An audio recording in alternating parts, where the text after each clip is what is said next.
Hi hello, ഇത് കണ്ടോ?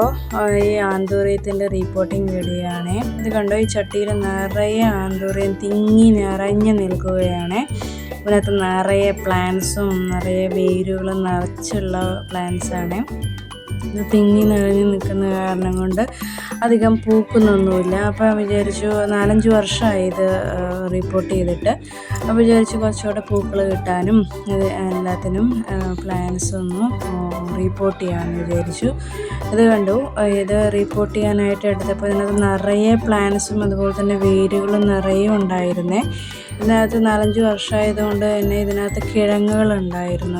ആന്തൂറിയത്തിൻ്റെ കിഴങ്ങൊന്നും ഞാൻ കണ്ടിട്ടുണ്ടായിരുന്നില്ല. അത് ഇത്രയും വർഷമായതുകൊണ്ടാണെന്ന് തോന്നുന്നു നിറയെ കിഴങ്ങുകളൊക്കെ ഉണ്ടായിരുന്നു.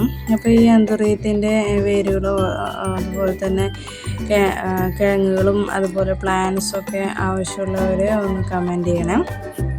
അപ്പോൾ നമുക്ക് വീഡിയോയിലോട്ട് കിടക്കാം. ഒരുപാട് വർഷമായെന്ന് പറഞ്ഞല്ലോ.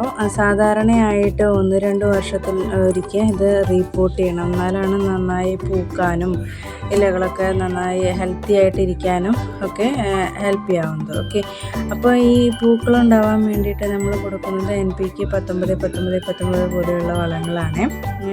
അതുപോലെ തന്നെ നമുക്ക് ഈ ചട്ടിയിൽ നിന്നും മാറ്റി നട്ട് കഴിഞ്ഞിട്ടുണ്ടെങ്കിൽ അതിൻ്റെ ഗ്രോത്തിനും പൂക്കളുണ്ടാവാനും അതുപോലെ വേരുകളൊക്കെ നല്ലോണം ഓടാനും ഒത്തിരി സഹായകരമായിരിക്കും. അതുപോലെ തന്നെ കാണുമ്പോൾ തന്നെ നമുക്കറിയാം ഒരുപാട് വേരുകൾ ചട്ടിയിൽ തിങ്ങി നിറഞ്ഞ് നിൽക്കുകയാണ്. അതുകൊണ്ട് നമുക്ക് റീപ്പോർട്ട് ചെയ്യേണ്ട ആവശ്യം വളരെ ഉണ്ടായിരുന്നു. നമ്മൾ റീപ്പോർട്ട് ചെയ്യുമ്പോൾ നമ്മൾ എന്താ ചെയ്യേണ്ടതെന്ന് വെച്ചിട്ടുണ്ടെങ്കിൽ ചകിരിയുടെ പീസ്, ചകിരിച്ചോറ്, കോക്കോപീറ്റ്, കമ്പോസ്റ്റ് ഇതൊക്കെ നമുക്ക് നൽകിക്കൊണ്ട് നമുക്ക് റിപ്പോർട്ട് ചെയ്യാം.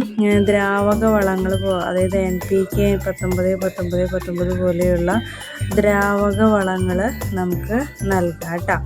അപ്പോൾ ഈ NPK എങ്ങനെ കൊടുക്കേണ്ടതെന്ന് നമുക്കറിയാമല്ലോ. അതായത് ഒരു നുള്ള് NPK 1 ലിറ്റർ വെള്ളത്തിൽ കലക്കിയിട്ടാണ് നമ്മൾ ഒഴിച്ചു കൊടുക്കുക. അതുപോലെ തന്നെ വെള്ളം നല്ലോണം വലിഞ്ഞു തുടങ്ങുമ്പോൾ ഒഴിച്ചു കൊടുത്താൽ മതി കേട്ടോ. നേരിട്ടുള്ള സൂര്യപ്രകാശം ഒഴിവാക്കുന്നതാണ് നല്ലത്.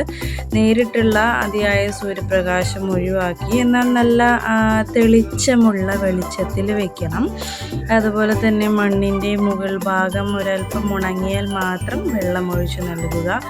അതുപോലെ ഉണങ്ങിയ ഇലകളും പൂക്കളും ഒക്കെ മുറിച്ച് മാറ്റണേ. നല്ല ഡ്രെയിനേജുള്ള മണ്ണ്, ആവശ്യത്തിനുള്ള വളം, ശരിയായ വെളിച്ചം, മിതമായ നനവ് അതൊക്കെ ഉണ്ടെങ്കിൽ നമ്മുടെ ആന്തൂറിയം നല്ല ഹെൽത്തി ആയിട്ട് നല്ല ആരോഗ്യത്തോടു കൂടെ വളരുകയും മനോഹരമായിട്ടുള്ള പൂക്കളൊക്കെ നൽകുകയും ചെയ്യും. ഇത് ഈർപ്പം ഇഷ്ടപ്പെടുന്ന ഒരു ചെടിയാണ് ആന്തൂറിയം. അതുകൊണ്ട് തന്നെ ആവശ്യത്തിൽ മിതമായ ഒരു നനവ് എപ്പോഴും ഉണ്ടായിരിക്കണം. അതുപോലെ തന്നെ ശരിയായ വെളിച്ചമൊക്കെ ഉണ്ടെങ്കിൽ നല്ല ഹെൽത്തി ആയിട്ട് വളരും.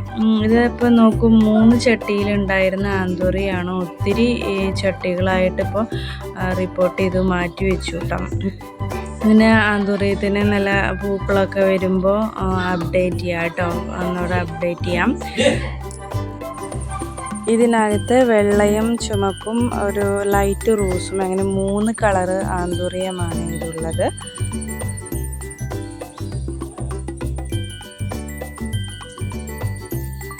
നല്ല ഹെൽത്തി ആയിട്ടുള്ള പ്ലാന്റ്സ് ആണ്. നിങ്ങൾ ഇതിൻ്റെ അകത്തുള്ള കിഴങ്ങ് കണ്ടിട്ടുണ്ടോ? ആരെങ്കിലും ആന്തൂറിയത്തിൻ്റെ കിഴങ്ങ് കണ്ടിട്ടുണ്ടോ? കണ്ടിട്ടുള്ളവരൊന്ന് കമൻറ്റ് ചെയ്യണേ. അതുപോലെ തന്നെ ഇതിൻ്റെ ഹെൽത്തി ആയിട്ടുള്ള പ്ലാന്റ്സോ അല്ലെങ്കിൽ കിഴങ്ങോ വേണ്ടവർ ഒന്ന് കമൻറ്റ് ചെയ്യണേ. അപ്പോൾ അത്രയേ ഉള്ളൂ. ഒന്ന് സബ്സ്ക്രൈബ് ചെയ്ത് സപ്പോർട്ട് ചെയ്യണേ. Okay, by.